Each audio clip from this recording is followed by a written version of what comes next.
Hey everyone, welcome back to the QQQ vs QLD Challenge channel. It's Thursday evening, August 7th, 2025. If you've been following this channel, you know that every month we invest $100 each into QQQ and QLD and share what we're learning about the market, performance, and long-term strategies.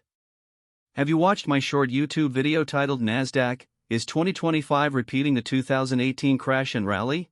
Published on May 25, 2025? It was released after QQQ hit $509. Since May 25, 2025, QQQ has gained about 12%. In that short video, I described the similarity of NASDAQ's crash and rally pattern between 2018 and 2025. As outlined in the video, the Golden Cross finally formed on June 23, 2025. If you haven't watched it yet, please check it out. Since April 9, 2025, we've witnessed a historic market comeback. Over the past 4 months, QQQ has been on a bullish run. QQQ rose from $402 on April 7, 2025 to $569 today on August 7, 2025. As you can see in this article, NASDAQ jumps to record after Trump chooses Fed board member. Overall, the market responded with volatility. Tech optimism counteracted tariff and political concerns, leading to a split outcome with the NASDAQ up, S&P 500 flat, and the Dow declining. Since May 12, 2025, QQQ has been trading above both the SMA 50 purple line and the SMA 200 green line. For the past 3 months, QQQ has stayed above the SMA 50 purple line by a significant margin. After forming the Golden Cross, QQQ reached all-time highs multiple times since June 2025. QQQ is currently priced at $569, which is 5% above the previous all-time high of $540 from February 19, 2025. The U.S. stock market's rise in the last month leading up to today was driven primarily by strong performances from major technology stocks, resilient earnings, optimism around artificial intelligence, and relatively favorable macroeconomic conditions. Let's go back to the QQQ chart and add the SMA 20 black line to understand the situation better. The SMA 20 black line is faster and reflects short-term momentum, while the SMA 50 purple line is slower and indicates the intermediate-term trend. Since April 23, 2025, QQQ has remained above the SMA 20 black line continuously. QQQ stayed well above the SMA 20 black line until it briefly dipped below on August 1, 2025.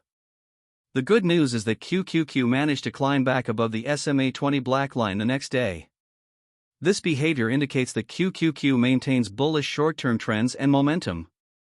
We should monitor whether QQQ can stay above the SMA 20 black line. If it falls below this level, I believe QQQ will bounce back from either the SMA 50 purple line, or at least the SMA 200 green line. When QQQ approaches the SMA 50 purple line or the SMA 200 green line, these will present excellent buying opportunities for QQQ, QLD, and TQQQ. Moving on to our stock comparison within the QQQ vs QLD challenge, QQQ is currently priced at $569, which sits 5% above the previous all-time high of $540 from February 19, 2025. This reflects significant gains and demonstrates strong resilience with upward momentum. QLD, the leveraged version that seeks to double QQQ's performance, is priced around $124. This represents a 3% increase from its peak of $120 in December 2024. TQQQ, the leveraged version that seeks to triple QQQ's performance, has also been climbing, currently sitting at $89. While it still lags about 4% below its peak of $93 in December 2024, TQQQ has shown gradual recovery as well. This comparison shows that QQQ has delivered the best percentage return, followed by QLD, then TQQQ. However, my stock portfolio shows the opposite results. In my personal holdings, QQQ has the lowest return, followed by QLD, with TQQQ leading. More specifically, QQQ has generated a 19% return, QLD has achieved 29%, and TQQQ has delivered 47%. You might wonder why QLD and TQQQ have outperformed QQQ in my portfolio. One of the main reasons is that you could purchase TQQQ at much cheaper prices during the downturn. For example, on April 7, 2025, TQQQ traded at $35, which was a 61% discount from the current price of $89. Meanwhile, on April 7, 2025, QQQ was at $402, representing only a 30% discount from today's price of $569, much smaller than TQQQ's 61% discount. Now let's move on to the QQQ versus QLD $100 Challenge Portfolio Update. As of today, QQQ is trading at $569, higher than last month's level of $556. Since the beginning of this challenge, we've invested a total of $4,100 into QQQ. Our current unrealized gain is approximately $800, which represents a 19% return. For comparison, last month's return was about 17%, with paper gains of $680. It's encouraging to see this kind of progress. Our average cost per share for QQQ stands at $476.56. On July 30th, I added 0.176 shares at a price of $567. We continue investing monthly without attempting to time the market. I also received a dividend of $4.87 on July 31st, 2025. For QLD, results are looking even better. We've also invested a total of $4,100 into this leveraged ETF.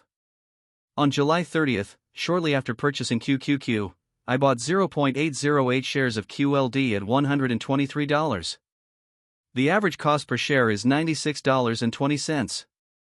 As of now, our unrealized gain is about $1,200, giving us a return of approximately 29%. For comparison, last month's return was about 24%, with paper gains of $980. This 5% improvement in QLD returns since last month exceeds the 2% improvement in QQQ returns over the same period. We will see larger gaps between QLD and QQQ performance in rising markets. These results reflect the leveraged nature of QLD, which is designed to deliver 2 times the daily performance of the Nasdaq 100 index. While leverage increases volatility, it also provides greater upside potential when markets recover, as we've witnessed this past month. I also received a dividend of $5.08 on July 1, 2025. Since May 2024, we've been investing at least $100 into QQQ and $100 into QLD every single month without fail. This consistent, disciplined approach is called dollar cost averaging, or DCA. The goal is to reduce the impact of short-term market fluctuations by spreading our investments over time. By doing this, we purchase more shares when prices are low and fewer shares when prices are high, all while maintaining a long-term focus. Our approach is straightforward: we invest monthly. We hold for the long term. We avoid selling. And we never use margin or leverage beyond what's already built into products like QLD. This strategy is designed to be low risk, sustainable, and emotionally manageable, especially during periods of market turbulence. If you're curious about the data behind this approach, I recommend checking out my 2 deep dive videos. One is titled Cash vs. SPY vs. QQQ vs. QLD vs. TQQQ, the 30-year showdown. The other is Cash vs. QQQ vs. QLD vs. TQQQ. These videos explain how long-term investing and monthly contributions can outperform more complex strategies over time. That wraps up our August 2025 update for the QQQ vs. QLD challenge. If you found this video helpful, be sure to like, subscribe, and leave a comment. And just a quick reminder, this content is for entertainment purposes only.